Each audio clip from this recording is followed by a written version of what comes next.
Hello everyone, I am Probir. Welcome to our YouTube channel Job Planning by Probir.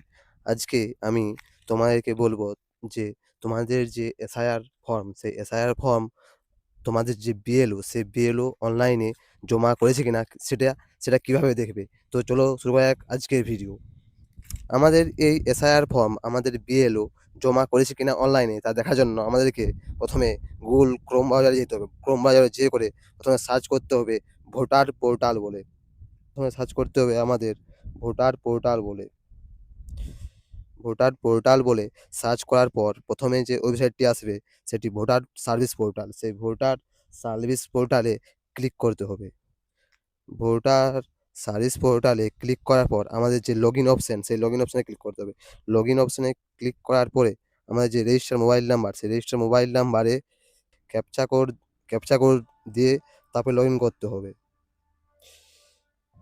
Captcha code দিয়ে login করার পরে আমাদের captcha code দিয়ে আমাদের recent ওটিপিতে click করতে হবে। রিসেন্ট ওটিপিতে ক্লিক করার পর আমাদের যে ওটিপি আসবে সেই ওটিপি দিয়ে লগইন করতে হবে।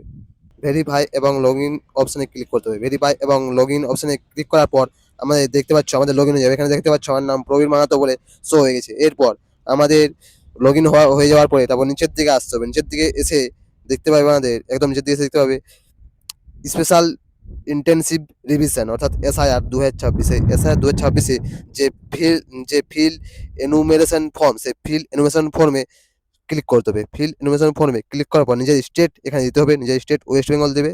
ওয়েস্ট বেঙ্গল দেওয়ার পর তোমার যে 2025 অনুযায়ী তোমার যে ভোটার কার্ডের আইডি নাম্বার অর্থাৎ এপিক নাম্বার, সেই এপিক নাম্বার এখানে ফিল আপ করতে হবে। এপিক নাম্বার ক্লিক করার পর এখানে সার্চ করতে হবে।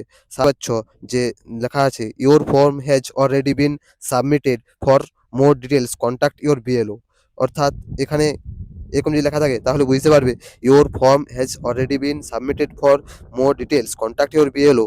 তাহলে তুমি জানতে পারবে যে তোমার এসআইআর এর যে অনলাইন ফর্ম তোমার বিএলও জমা করে দিয়েছে। এবং এরকম যদি না লেখা ওঠে তাহলে এখানে যদি লাল রঙের কোনো কিছু লেখা ওঠে বা কোনো তাহলে তো এখানে যদি লেখা উঠেছে your form has not submitted for your BLO, তাহলে বুঝতে পারবে যে তোমার যে এসআইআর ফর্ম অনলাইনের সেটি জমা হয়নি। কিন্তু যদি এরকম লেখা ওঠে your form has already been submitted for more details contact your BLO, তাহলে বুঝতে পারবে যে তোমার যে এসআইআর অনলাইন ফর্ম সেটি তোমার বিএলও অলরেডি জমা করে দিয়েছে।